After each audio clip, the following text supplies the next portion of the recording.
Alhamdulillahirabbil alamin. Assalatu wassalamu ala asyrafil anbiya'i wal mursalin nabiyina wa rasulina wa habibina Muhammadin wa ala alihi wa sahbihi ajma'in wa ba'du. Rabbi ishrah li sadri wa yassir li amri wahlul 'uqdatam min lisani yafqahu qawli. Allahumma la sahla illa ma ja'altahu sahla wa anta taj'alul hazna idza syi'ta sahla. Rabbana la ilma lana illa ma 'allamtana innaka antal 'alimul hakim. Assalamualaikum warahmatullahi wabarakatuh. Alhamdulillahirabbil alamin. Allah Subhanahu wa taala terus dan masih memberikan nikmat dan karunia-Nya kepada kita semuanya. Allah masih memberikan nikmat yang begitu besar di antara nikmat-nikmat Allah yang telah diberikan kepada kita, yaitu adalah nikmat iman, nikmat Islam, nikmat kehidupan, nikmat kesehatan, dan nikmat-nikmat yang Allah berikan kepada kita yang lainnya, yang kita sendiri pun tidak akan pernah bisa menghitung nikmat itu.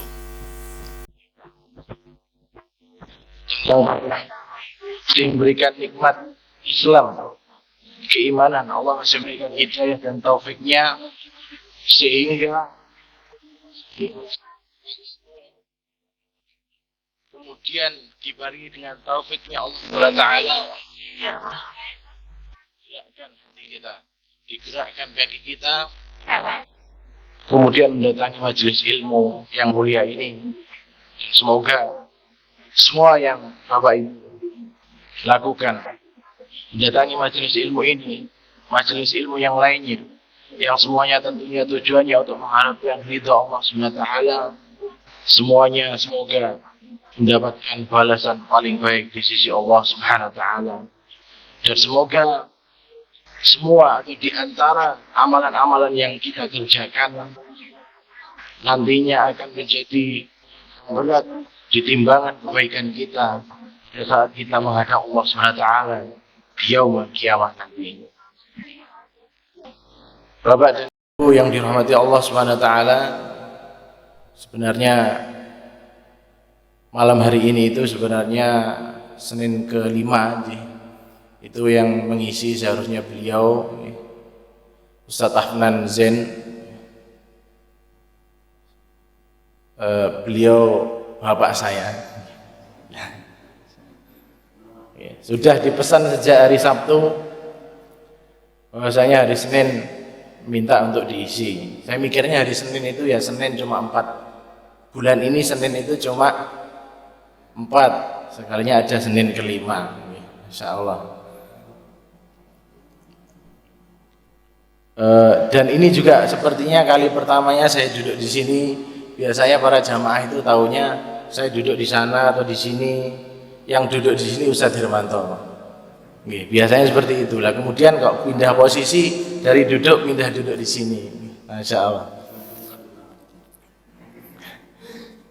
Ya ini semuanya pasti tidak lepas dari takdir Allah SWT, ya, dari duduk di bawah kemudian diminta duduk di atas. Ini tidak lain pasti semuanya adalah bagian daripada takdir Allah SWT.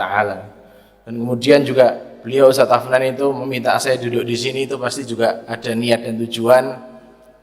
Di antara niat dan tujuan itu pasti adalah kemudian agar saya itu mengenal para jamaah ini, khususnya di Mujahidin ini kan.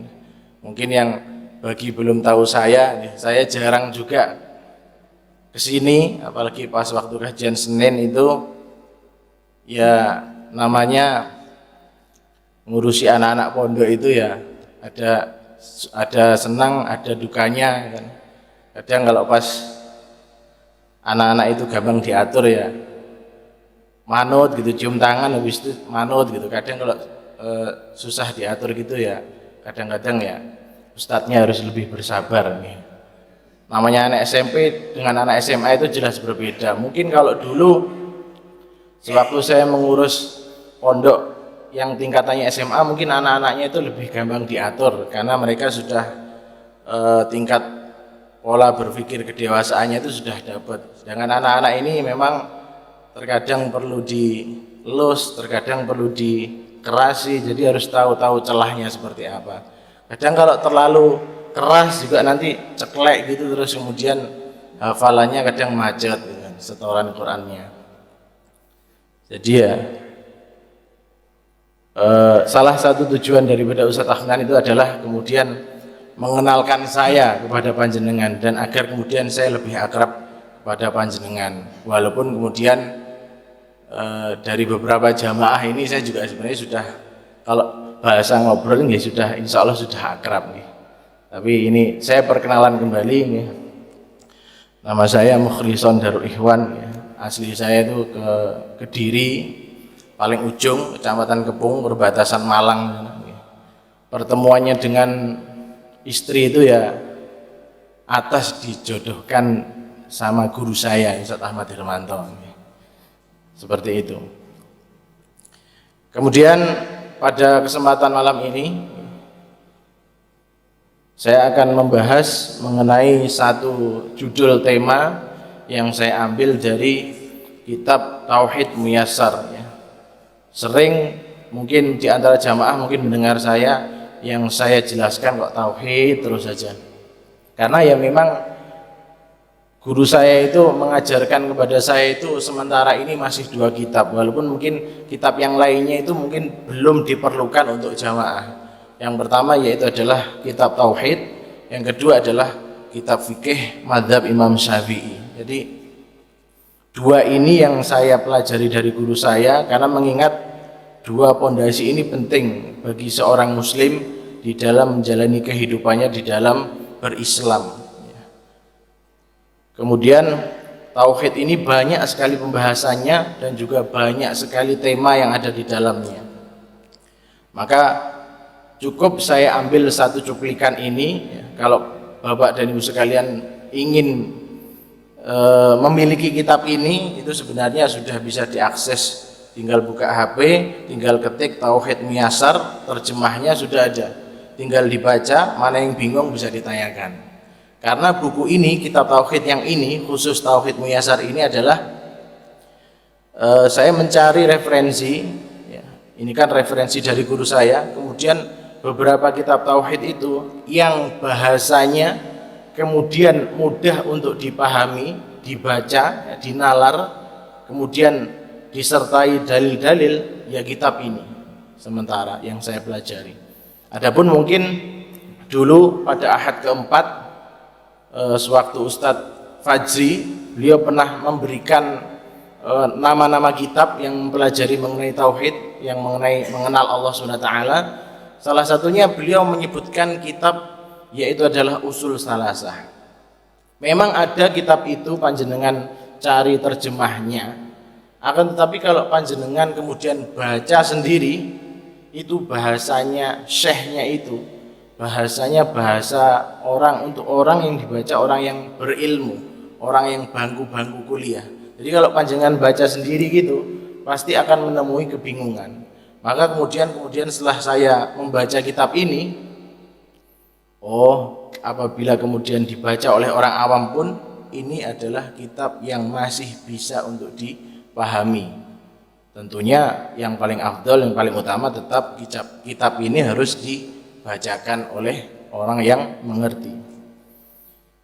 Pada kesempatan malam hari ini saya akan membahas tema yang mungkin banyak orang terkadang salah di dalam memahami, dan tema ini dimasukkan di dalam pembahasan tauhid dan menjadi unsur yang paling penting di dalam seseorang mentauhidkan Allah Subhanahu wa taala, yaitu adalah mengesahkan Allah Subhanahu wa taala, beribadah hanya kepada Allah Subhanahu wa taala, yaitu adalah mengenai mahabbah, yaitu adalah rasa cinta, yang kedua adalah khauf, rasa takut, dan yang ketiga adalah roja, rasa harap. Sebelum kita masuk ketiga hal ini, saya landasi dulu dengan definisi ibadah. Sebelum kita masuk ke tema mahabbah, khauf, dan roja, saya landasi dulu pemahaman mengenai ketiga hal ini dengan apa itu ibadah. Namanya ibadah adalah kita kan mengerjakan sholat, menunaikan zakat, berpuasa Ramadan, bahkan haji, umroh dan lain sebagainya, berzikir kepada Allah, ini semuanya dinilai sebagai ibadah. Lantas kemudian apa itu ibadah?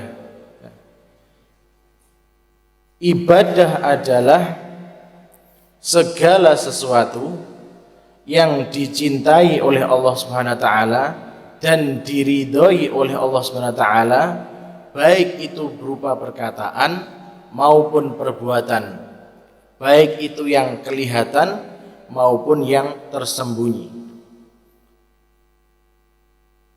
Perkataan, katakanlah kita ambil contoh perkataan. Tatkala kita setelah selesai sholat, kemudian ada di sana syariat kita berzikir kepada Allah Subhanahu wa taala. Ini adalah termasuk bagian daripada ibadah. Sholat sendiri ibadah. Bacaan-bacaan yang dibaca di dalamnya adalah terhitung sebagai ibadah. Kemudian setelah selesai salam, kita berzikir, itu juga dinilai sebagai ibadah. Ini apabila perkataan. Perbuatan, ya sholatnya, gerakan itu. Zakat adalah sebuah ibadah.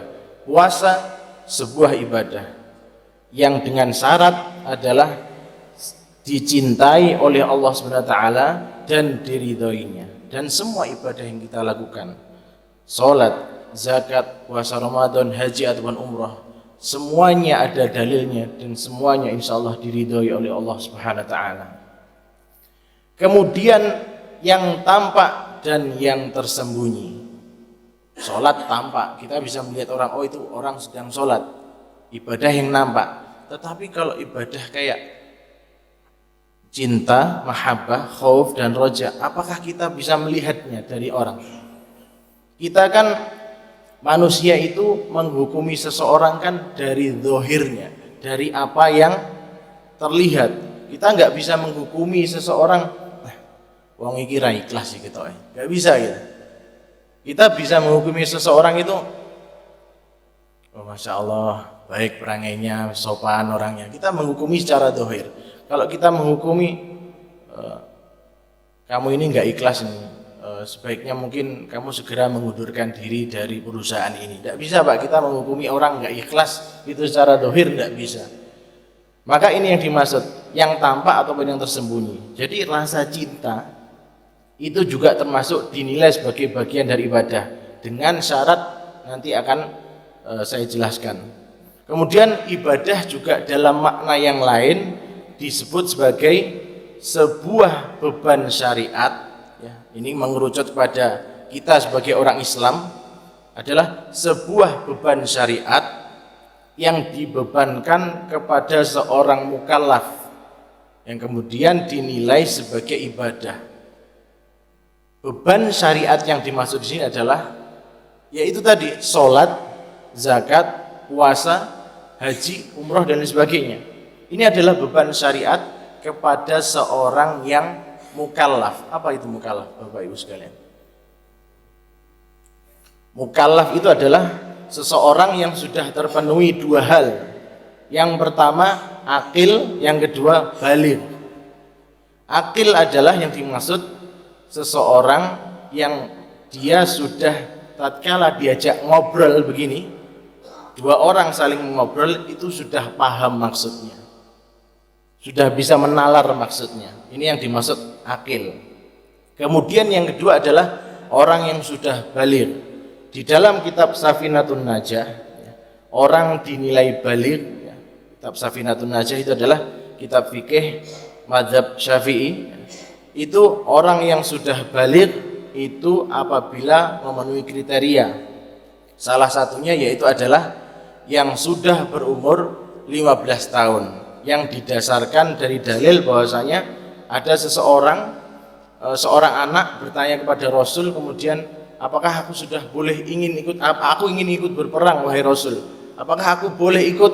Kemudian ditanya umurnya 15 tahun, maka sama Rasul diperbolehkan. Dan juga tolak ukurnya adalah apabila dia sudah keluar mani. Kembali lagi mengenai pembahasan ibadah. Jadi seseorang yang sudah kena beban syariat, yaitu adalah seorang mukallaf, kemudian dinilai sebagai ibadah, yaitu ibadah yang rutin kita lakukan, khususnya ibadah yang wajib. Kemudian masuk pada syarat diterimanya ibadah. Insya Allah semua jamaah ini pasti tahu syarat diterimanya ibadah itu cukup dua. Yang pertama adalah ikhlas karena Allah Subhanahu wa ta'ala, didasarkan dengan firman surat Al-Bayyinah ayat 5, A'udzu billahi minasyaitonir rajim, wa ma umiru illa liya'budullaha mukhlishina lahuddin. Padahal mereka tidak disuruh kecuali agar menyembah Allah dengan memurnikan ketaatan kepadanya dalam menjalankan agama yang lurus. Pertama ikhlas, kemudian yang kedua adalah mengikuti petunjuk Nabi Muhammad SAW. Jadi cuma dua syarat sah diterimanya sebuah ibadah. Kita mengatakan ini ibadah, syaratnya diterima Allah adalah dua. Ikhlas karena Allah SWT, dan yang kedua adalah berdasarkan petunjuk, sesuai dengan petunjuknya Nabi Muhammad SAW. Nabi bersabda di dalam hadis muttafaq alaih Bukhari dan Muslim, barang siapa yang mengerjakan amalan yang tidak kami perintahkan, tidak kami contohkan, maka amalan itu tertolak. Kita perlu, tentunya kita sebagai seorang muslim ini perlu memperhatikan daripada ibadah yang kita lakukan selama ini. Siapa tahu kita cuma melaksanakan ibadah itu cuma sekedar karena dasar suka, bukan karena dasar sesuai contoh daripada Rasulullah SAW. Kemudian masuk sekarang kepada rukun-rukun ibadah. Penulis di sini menyebutkan rukun ibadah secara umum ada 3, yaitu adalah mahabbah, rasa cinta, khauf, rasa takut, dan roja. Seseorang, para jamaah sekalian, ketika dirinya beribadah kepada Allah Subhanahu wa ta'ala, kemudian ini pertanyaan dulu, apabila kemudian kita beribadah kepada Allah, menghadap Allah Subhanahu wa ta'ala, apabila kemudian kita tidak menghadirkan ketiga hal ini, bagaimana rasanya? Orang cuma sholat berdiri, Allahu Akbar, sekedar menggugurkan kewajiban, enggak memiliki rasa dalam hati, tidak menikmati bagaimana bacaan itu, gerakan-gerakan itu yang tumakninah seperti itu. Pokoknya sekedar menggugurkan kewajiban.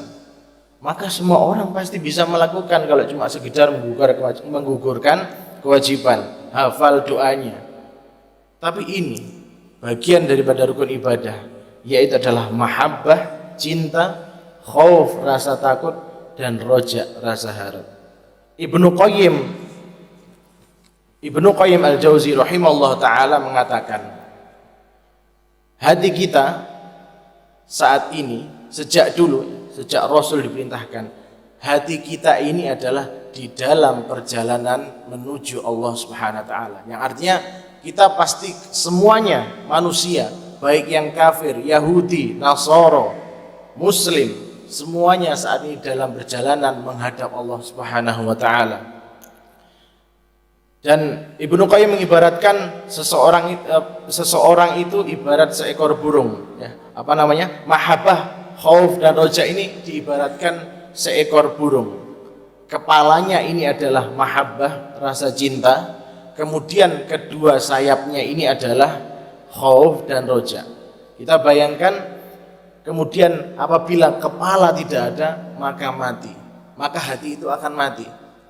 Ibadah tidak menghadirkan rasa cinta, isinya cuma takut dan berharap. Berharap kepada siapa? Takut kepada siapa? Tidak menghadirkan rasa cinta. Kemudian apabila sayapnya salah satu tidak ada, khauf atau roja, maka burung ini pasti bahaya, mendapatkan ancaman. Namanya saja, kemudian sayapnya mungkin ada yang cedera, pasti burungnya nggak bisa terbang. Artinya akan sulit menuju perjalanan menuju Allah Subhanahu wa ta'ala. Ini adalah analogi dari Ibnu Qayyim, bahwasanya Hati kita ini sedang dalam perjalanan menuju Allah SWT. Ibarat seekor burung memiliki kepala dan kedua sayap. Kepala ini diibaratkan rasa cinta, sayap kedua sayap ini diibaratkan khauf dan roja. Apabila kepala putus, burungnya mati. Apabila sayapnya yang putus salah satu, maka dipastikan burung ini pasti akan terancam terbangnya, bahkan tidak bisa terbang. Nah ini, kemudian kita masuk ke dalam definisi mahabbah, rasa cinta. Jadi secara umum penulis di sini mengatakan rasa cinta itu terbagi menjadi 4. Rasa cinta, mahabbah itu dibagi menjadi 4. Yang pertama dan yang paling utama adalah rasa cinta yang dinilai sebagai ibadah. Ini yang paling utama. Rasa cinta yang dinilai sebagai ibadah, yaitu adalah ketika seseorang dirinya cinta kepada Allah dan dia mencintai segala apa yang dicintai oleh Allah Subhanahu wa taala. Saya ulangi, cinta yang dinilai sebagai ibadah, dan ini yang paling utama adalah ketika seseorang mencintai Allah Subhanahu wa taala dan dirinya mencintai apa-apa yang dicintai oleh Allah Subhanahu wa taala. Ada buktinya. Buktinya saat ini saudara-saudara muslim kita yang ada di Palestina sana, kita nggak punya hubungan darah, tapi Allah mencintai hambanya yang beriman, dan kita satu iman, sama-sama beriman kepada Allah SWT. Maka kita mencintai saudara kita sesama muslim yang ada di Palestina sana, ataupun saudara muslim di sekitar kita, ini dinilai sebagai bagian daripada ibadah, dan inilah yang paling utama, mencintai Allah Subhanahu wa taala dan mencintai apa yang dicintai oleh Allah Subhanahu wa taala. Dalilnya ada di surat Al-Baqarah ayat 165, walladzina amanu asyaddu hubban lillah. Adapun orang-orang yang beriman sangatlah cintanya kepada Allah Subhanahu wa taala. Di dalam tafsir Ibnu Katsir, para jamaah yang dirahmati Allah Subhanahu wa taala, kenapa di sini disebutkan adapun orang-orang yang beriman sangat cintanya kepada Allah? Jadi orang-orang beriman ini dibandingkan dengan orang-orang kafir ada perbedaan. Perbedaan dari sisi tauhid. Orang-orang kafir mereka percaya bahwasanya Allah Subhanahu wa taala yang memberikan mereka rizki, yang menciptakan mereka, yang kemudian memelihara mereka, menurunkan rizki dari langit, menurunkan hujan dari langit. Mereka percaya, orang-orang kafir ini percaya, bukan tidak percaya.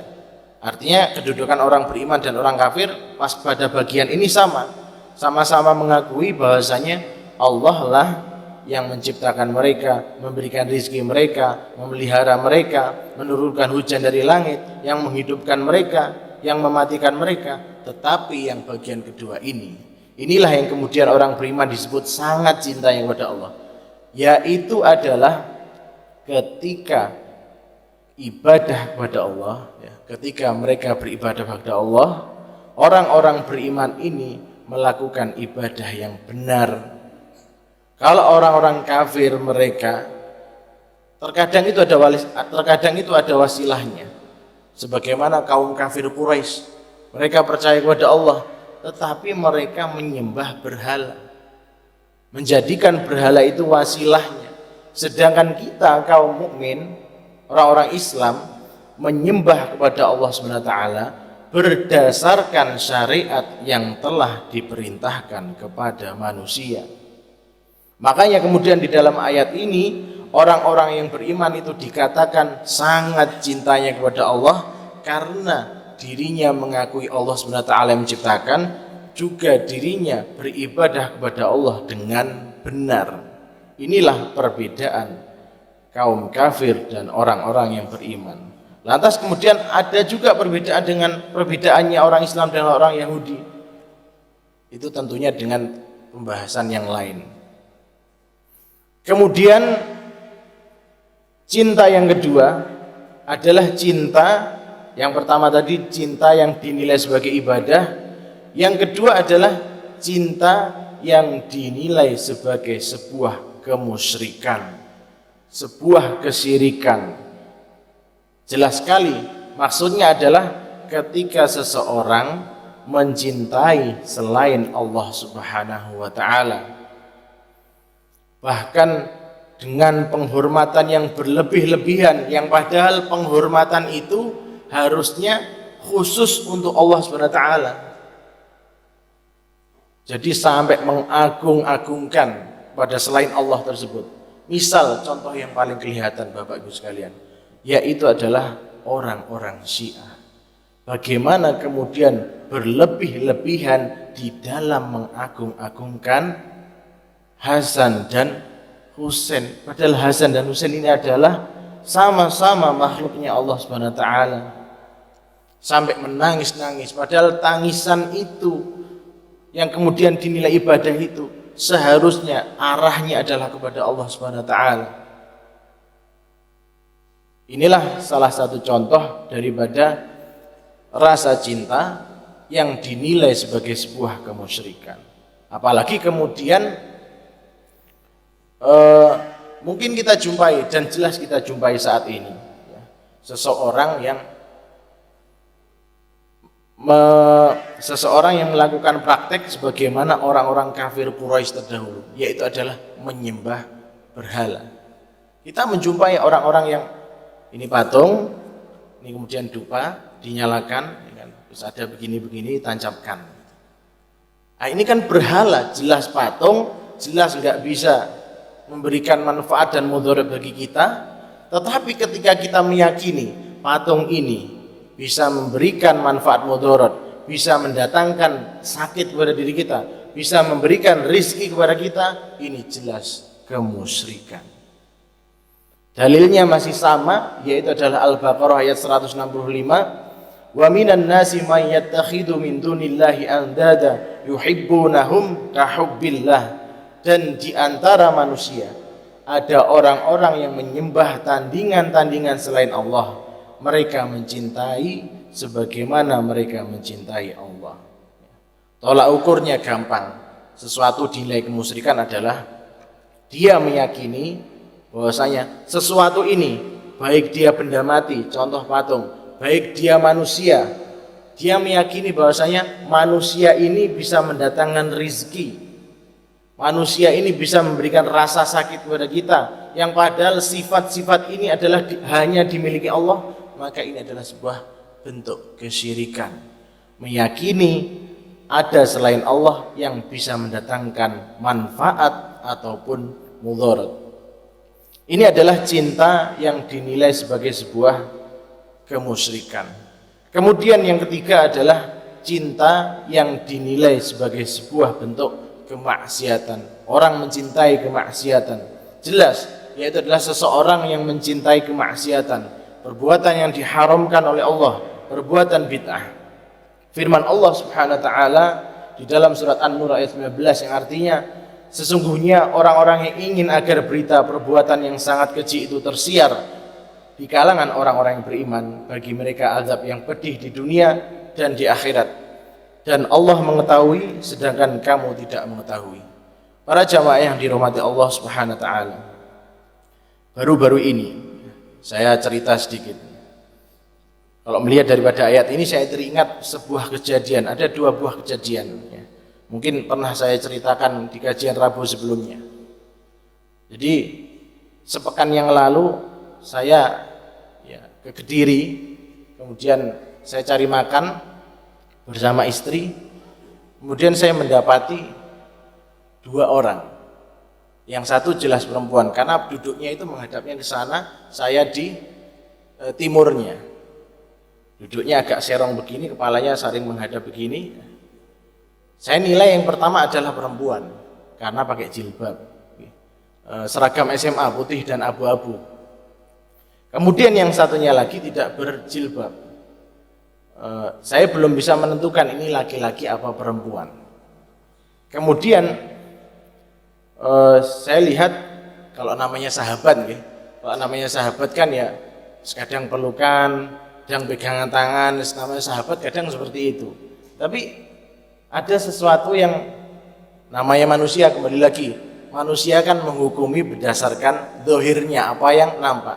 Jadi saya amati kok kalau sahabat kok terlalu berlebihan, misal pegangan tangan, foto-fotoan dan sebagainya. Lalu kemudian istri saya datang, duduk, sudah ngambilkan makan, duduk ngamati sebentar dikit, noleh ke arah barat. Kemudian nulis WA ke saya, Pak. WA sudah. Itu mereka itu ya, mohon maaf, mereka itu lesbi gitu kan. Aman nih.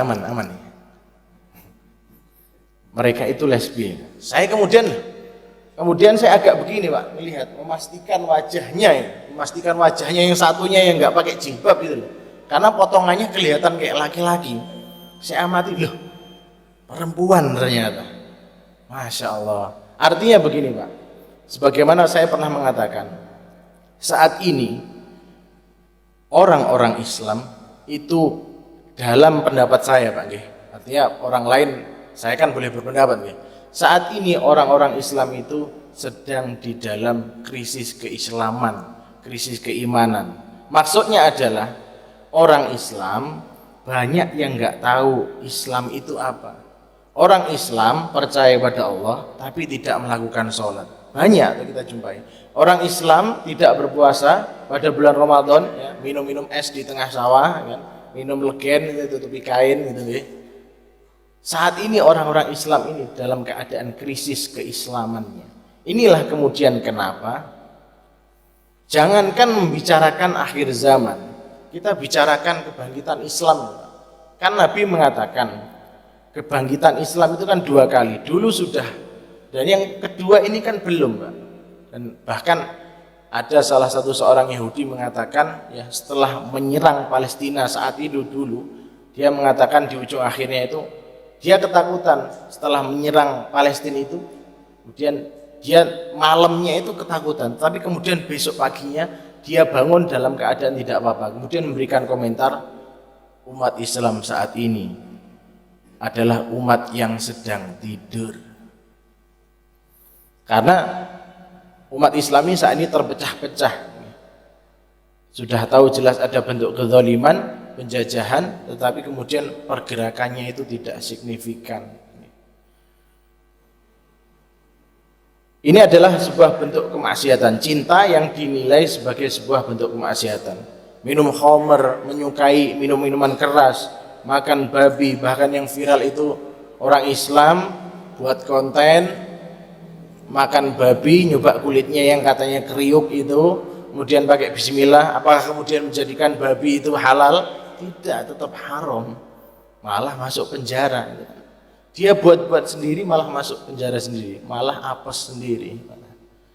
Artinya krisis keislaman ini sedang terjadi, krisis keimanan ini sedang terjadi. Dan terakhir, ternyata khauf dan roja tidak sempat terbahas.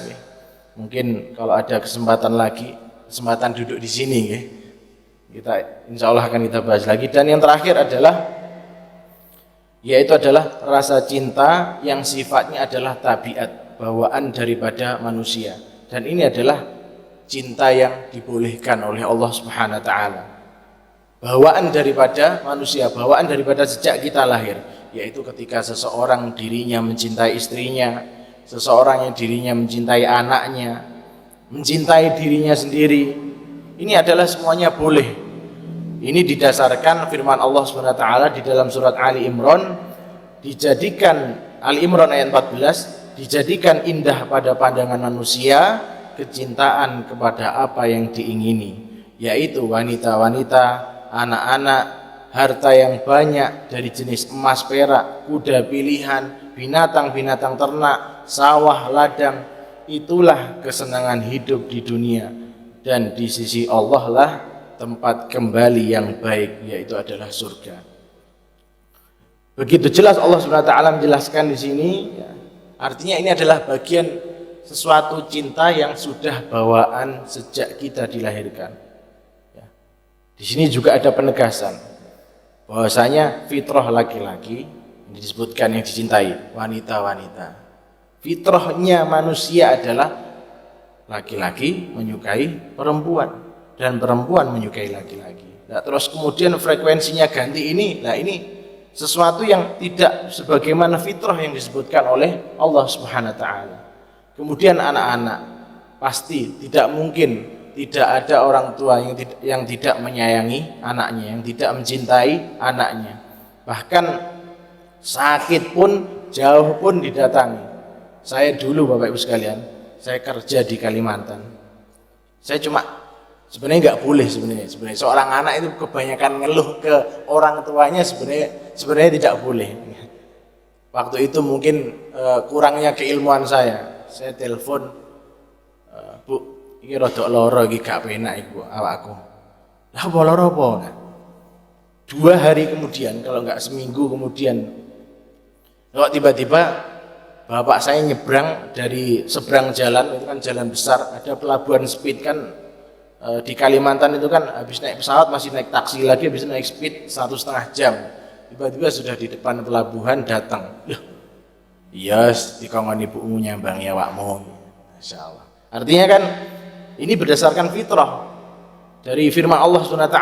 Artinya seorang orang tua pasti mencintai anaknya. Kemudian harta dari jenis emas perak, jelas emas dan perak ini disebutkan karena utamanya perempuan pasti menyukai 2 benda ini, emas dan perak.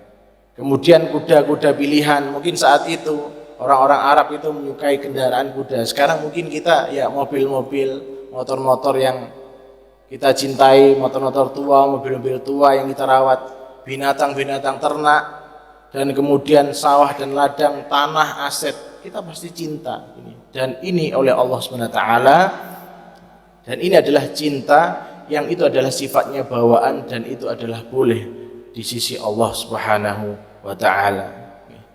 Inilah bagian daripada mahabbah, rasa cinta, dan itu menjadi salah satu daripada rukunnya ibadah. Tentunya kalau kita membicarakan rasa cinta, cinta yang paling utama tetaplah cinta kepada Allah Subhanahu wa taala, dan inilah ibadah yang paling utama. Seseorang apabila di dalam ibadahnya kemudian menghadirkan rasa cinta kepada Allah Subhanahu wa taala, maka pasti segala bentuk jenis ibadah beratnya apapun, pasti dia tetap mencintai Allah Subhanahu wa taala. Seseorang mau dirinya diimami oleh imam saat tarawih 1 rakaat 1 juz, tetapi kemudian kalau menghadirkan rasa cinta itu tidak terasa 1 juz itu. Sering saya mendengar guru saya yang dari Mesir, yang kemudian dari yang sekolahnya di Mesir, kemudian di Mekah, mengatakan mereka itu kok kuat ya, berdiri jelas-jelas imamnya itu 1 juz. Ana saja cuma surat apa gitu, ya Allah, sudah bayangan pikirannya kemana-mana, gantang ruko ini, ya Allah. Artinya mungkin ya tingkat keimanan dan kecintaan kita itulah mungkin yang membedakan antara kita dengan orang-orang sana. Karena ya namanya Mekah, daerah Arab sana pasti tempat turunnya Islam, pasti keberkahannya itu pasti berbeda dengan apa yang kita rasakan. Jadi mau 1 juz ya, mau 21 rakaat di sana itu gampang saja. Kita 8 rakaat terkadang banyak ngeluhnya, insyaallah.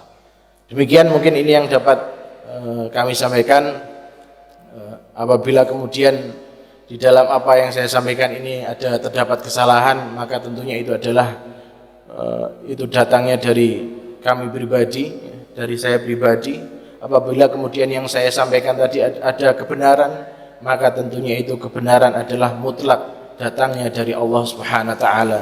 Dan kemudian kemudian saya duduk di sini, di atasnya panjenengan, ini juga bukan berarti tujuannya adalah saya menggurui Bapak dan Ibu sekalian, akan tetapi tentunya ini adalah di dalam rangka bagian daripada ta'awun, saling tolong menolong di dalam agama Allah.